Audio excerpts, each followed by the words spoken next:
Good morning students. तो देखिए हमारा चैप्टर चल रहा था टाइप्स ऑफ रिटेलिंग, है ना, और 3 टाइप्स में करा चुकी थी। उसके बाद देखिए नेक्स्ट 4th टाइप आता है classification on the basis of promotion, कि प्रमोशन के बेस पर भी इसके 3 टाइप्स हो सकते हैं, या ये 3 एक्टिविटीज़ हैं जो है रिटेल सेक्टर करते हैं for promotion of the product. जो प्रोडक्ट वो खुद सेल कर रहे हैं उसको प्रमोट करने के लिए सबसे पहला एडवर्टाइजिंग, है ना। नाम से पता चल रहा है एडवर्टाइजमेंट करना, कि एडवर्टाइजिंग भी एक प्रमोशनल मेथड है रिटेलर्स के लिए, कि वो अपने कस्टमर्स को प्रोडक्ट के बारे में बताते हैं, है ना। उसके लिए वो ऑनलाइन भी एडवर्टाइजमेंट कर सकते हैं जिसको इंटरनेट एडवर्टाइजमेंट कहते हैं, है ना, और ट्रेडिशनल मेथड भी वो यूज़ करते हैं। सेकंड है डायरेक्ट मेल, है ना। इसमें जो रिटेलर्स हैं वो डायरेक्ट मेल भी करते हैं प्रमोशन करने के लिए। जितने भी उनके कस्टमर्स हैं उन कस्टमर्स को अट्रैक्ट करने के लिए वो उनको बार बार मेल करते हैं, कैटलॉग भेजते हैं, है ना। अगर आपने भी ऑनलाइन शॉपिंग अगर की होगी, चाहे ग्रोसरी का कुछ सामान ख़रीदा हो, तो आपके पास भी कुछ कैटलॉग्स आते हैं कि ये मटेरियल इतने का अवेलेबल है, ये इतने का अवेलेबल है ना। तो आप उसको कंपेयर कर लेते हैं। तो इस तरह से डायरेक्ट मेल के थ्रू भी वो क्या करते हैं, एडवर्टाइजमेंट करते हैं। और इसमें वो कुछ रिटेलर्स जो है पोस्ट कार्ड भी यूज़ करते हैं, है ना, एडवर्टाइजमेंट के लिए।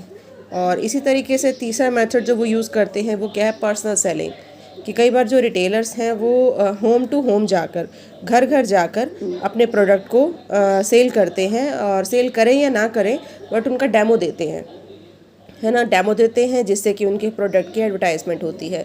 जैसे यूरोका फोर्ब्स के जो वैक्यूम क्लीनर हैं उसके लिए भी उन्होंने इसी प्रमोशनल टेक्निक को अडॉप्ट किया, कि उन्होंने क्या किया, पर्सनल सेलिंग की, घर घर जाके अपने प्रोडक्ट का डेमो दिया, जिससे कि उनको ऑर्डर भी मिले और उनकी जो है वो एडवर्टाइजमेंट भी हुई।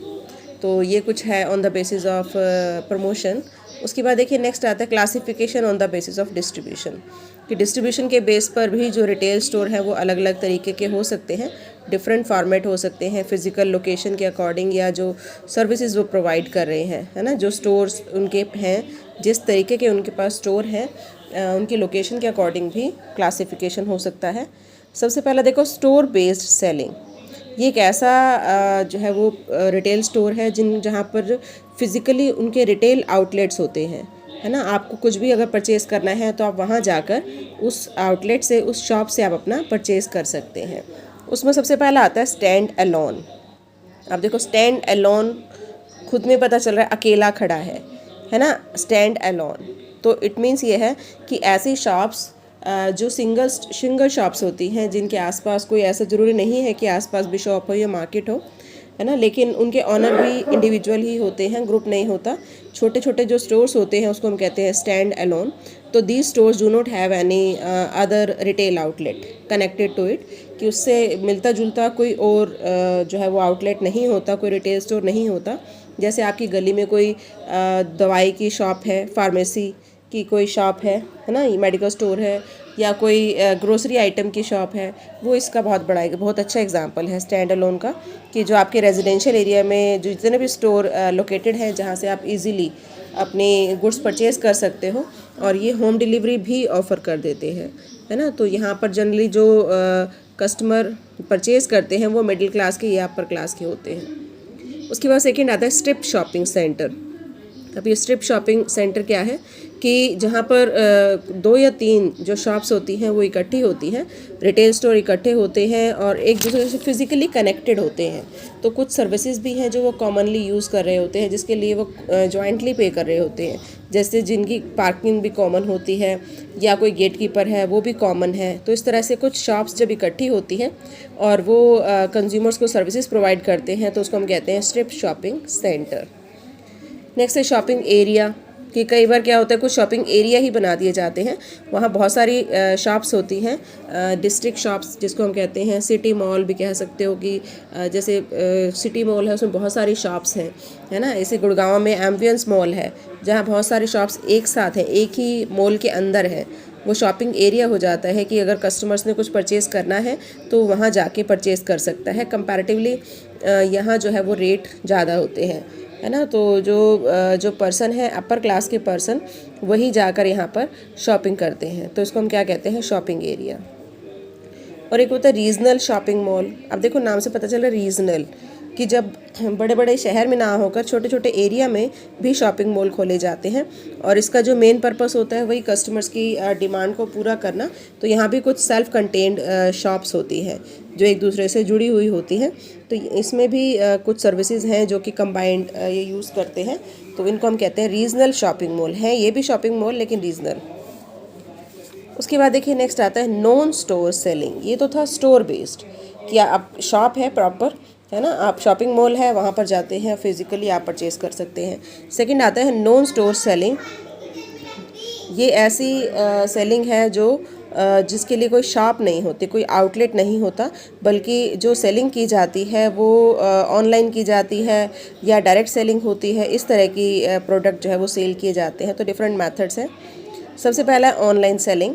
इसमें जो रिटेलर्स है, रिटेलर क्या करता है, गुड्स को जो है फिज़िकली सेल नहीं करता, बल्कि कस्टमर्स को ऑनलाइन ओवर द इंटरनेट अपनी वेबसाइट बना लेता है, या व्हाट्सएप पे जैसे आपने देखा होगा ऑर्डर ले लेता है ना। तो इस तरह से वो जो है वो रिटेल मेथड यूज़ करता है, जो कि आजकल बहुत ग्रो कर रहा है। तो डिलीवरी यहाँ पर जो है वो usually handed by a third party, जैसे कॉरियर के थ्रू भेजा जाता है, तो थर्ड पार्टी उसकी डिलीवरी देता है।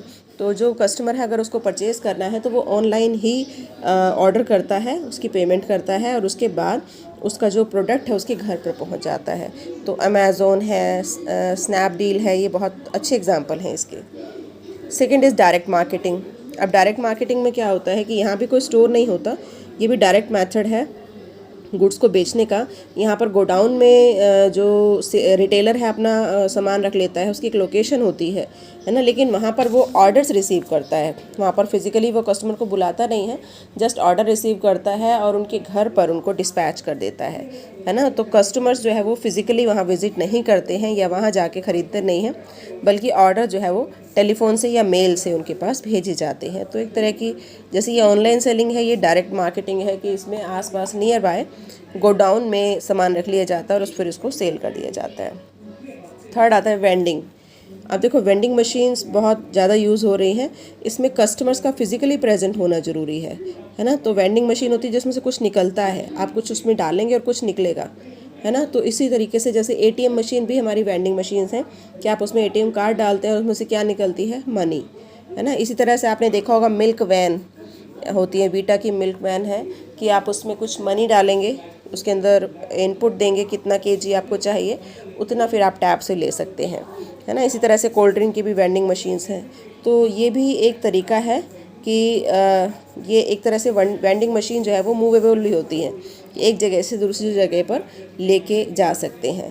तो और कंपनी के प्लेस पर भी कई बार ये मतलब कंपनी के प्लेस पर भी लोकेटेड होती हैं, लेकिन कई बार ये मूवेबल भी होती हैं। तो इस तरह की जो मशीन्स हैं वो भी आजकल बहुत चल रही हैं। उसके बाद देखिए classification on the basis of service level, कि सर्विस के अकॉर्डिंग भी हम रिटेल सेक्टर को कुछ पार्ट में डिवाइड कर सकते हैं। एक तो है सेल्फ सर्विस। आप देखो जनरली आपने देखा होगा जितने भी मॉल हैं वहाँ पर अगर आप जाते हैं तो आपको कहा जाता है कि आपने जो भी पसंद है आप लेकर आइए। आप ट्रॉली लेकर जाते हैं, है ना, बास्केट ले लेते हैं, उसके अंदर जो भी पसंद होता है आप उसके अंदर रख कर आते हैं और फिर अपनी बिलिंग कराते हैं। तो this is known as self service. कि जो कंज्यूमर है वो भी कई बार ये चाहता है कि उसको शॉपिंग एक्सपीरियंस है ना, शॉपिंग एक्सपीरियंस है और वो उसको एंजॉय करना चाहते हैं अपने शॉपिंग को। तो इसके लिए वो चाहते हैं कि उनको सेल्फ सर्विस दी जाए, उनको फ्रीडम दी जाए, ताकि वो अपनी इच्छा से जो प्रोडक्ट लेना चाहे वो ले सकें, है ना, और जो है वो उसके बाद उसकी पेमेंट हो जाए।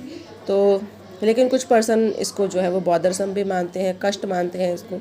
वो चाहते हैं कि उनको जो है वो मतलब सर्विस मिलनी चाहिए कि जो आप कहें सामने वाला जो पर्सन है, रिटेलर है, वो आपको पिक करके दे, है ना। तो जो सेल्फ सर्विस है वो उसके लिए हर तरह के पर्सन है, हर तरह के पर्सन की थिंकिंग अलग है। सेकंड होता है असॉर्टेड सर्विस।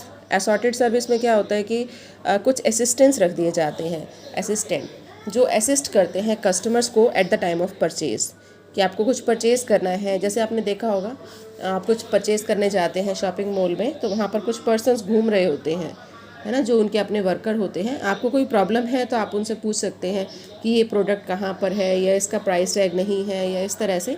तो इसको हम कहते हैं असॉर्टेड सर्विस, जिसमें कुछ पर्सन मैनेज कर दिए जाते हैं और कुछ पर्सन जो है वो एक्सप्लेन भी करते हैं। मतलब उनको ये बताते हैं कि ये जो प्रोडक्ट है ये कितने का है और इसका क्या यूज़ है ना। तो इस तरह से भी एक्सप्लेन करते हैं, इसको हम कहते हैं assorted service. Third is full service. Full service उसी तरीके से जैसे ट्रेडिशनल, जब आप शॉप पे जाते हैं, ग्रोसरी शॉप पे आप गए, आपने उनको लिस्ट दे दी, उन्होंने सामान निकाल दिया और आपको बिल बता दिया, है ना। तो यहाँ पर भी जैसे नाम से पता चल रहा है कि all services are provided to customer. Customer सिर्फ सिलेक्ट करता है प्रोडक्ट और बाकी सारा काम कौन करते हैं, रिटेलर। उसके बाद देखिए नेक्स्ट टाइप आता है classification on the basis of ownership structure, कि ऑनरशिप के अकॉर्डिंग भी ये डिफरेंट टाइप की हो सकती है। सबसे पहला इंडिविजुअली ओन्ड, कि एक ऐसी शॉप जिसमें एक ही उसका ऑनर है ना, वही उसको ऑपरेट कर रहा है, सारे काम वही कर रहा है, चाहे वो बिलिंग करने का हो, चाहे वो प्रोडक्ट को पिक करके कस्टमर को प्रोवाइड करने का हो, तो उसको हम कहते हैं इंडिविजुअली ओन्ड। एक होती है रिटेल चेन। अब देखिए रिटेल चेन क्या है कि जब एक सिंगल एंटिटी तो ऑपरेट कर रही है मतलब बिज़नेस को, लेकिन वो क्या करती है कि अगर आपको शॉप खोलनी है उसी प्रोडक्ट की, तो फ्रेंचाइजी तो नहीं कह सकते, लेकिन आप उसके जो है वो प्रोडक्ट लेकर उसी सिमिलर रिटेल एक्टिविटी को आप भी ओपन कर सकते हैं। जैसे एक्शन के शोरूम है ना, जैसे बाटा है, लिबर्टी है। तो इस तरह के जो आउटलेट्स होते हैं वो स्पेशली किसी कंपनी के होते हैं, है ना। तो when owned and operated by a single entity make a corporate chain. तो इससे जो है वो कॉर्पोरेट चेन बन जाती है कि किसी कंपनी के प्रोडक्ट का आप स्पेशली शोरूम खोल रहे हैं, तो उसको हम क्या कहेंगे, रिटेल चेन, है ना। जैसे लिबर्टी के जितने भी शोरूम हैं या एक्शन के शोरूम हैं, बाहर नाम लिख देते हैं एक्शन का, तो वो सर्विस प्रोवाइडर हो जाते हैं कि वो आपको प्रोडक्ट अवेलेबल करा रहे हैं। इसी तरह से कॉर्पोरेट स्ट्रक्चर कि जो लार्ज रिटेलर्स होते हैं, है ना, वो क्या करते हैं कि नॉन स्टोर कैटेगरी में भी आ सकते हैं। ये ऑनलाइन ट्रेडिंग करते हैं, कैटलॉग भी करते हैं और वेंडिंग भी प्रोवाइड करते हैं, कैटलॉग भी प्रोवाइड करते हैं। तो इनको हम कहते हैं कॉर्पोरेट स्ट्रक्चर।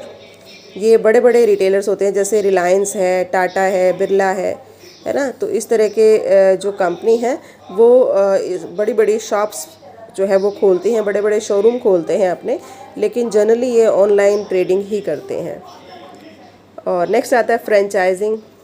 ये जो फ्रेंचाइजिंग है, नाम से पता चल रहा है कि जब बड़े बड़े जो रिटेल आउटलेट ऑपरेटर हैं वो क्या करते हैं कि उनको ये लगता है कि उनका जो बिज़नेस है उसको एक्सपेंड करना है, तो वो अपनी शॉप सिर्फ अपने ही एरिया में नहीं खोलते, बल्कि कोशिश करते हैं पूरी कंट्री में उसी तरह के जो है वो आउटलेट्स खुले, है ना। जैसे मैकडॉनल्ड्स है, तो मैकडॉनल्ड्स जो है वो हर जगह पर है और उनका फिर फर्नीचर भी उसी तरह का होगा। तो यहाँ पर जो भी ऑनर है और मार्केटर, उनके बीच में एक लीगल कॉन्ट्रैक्ट होता है ना। कुछ पे करना पड़ता है जो स्टोर का ऑनर है उसको, मतलब वो एक तरह से फ्रेंचाइजी लेते हैं कि उनका नाम यूज़ करने का राइट लेते हैं, जिसके बदले में वो अपने रिवेन्यू के एक फ़िक्स परसेंटेज उनको कमीशन की फॉर्म में देते हैं, है ना। जैसे बताया मैकडॉनल्ड है, तो ये भी फ्रेंचाइजी है ना। जो भी खोलता है वो उनका जो फर्नीचर है उसको भी चेक करते हैं कि इस तरह का होना चाहिए। शॉप्स जनरली एक ही तरीके की होती है, उनकी फर्निशिंग भी एक ही तरीके की होती है, और इनको जो है वो हर मंथ अपनी टोटल सेल का कुछ फिक्स परसेंट जो है वो इस कंपनी को देना पड़ता है। तो इसको हम क्या कहते हैं, फ्रेंचाइजी। तो ये चैप्टर हमारा कंप्लीट हो गया है, जिसमें कि बताया था कि what are the types of retail.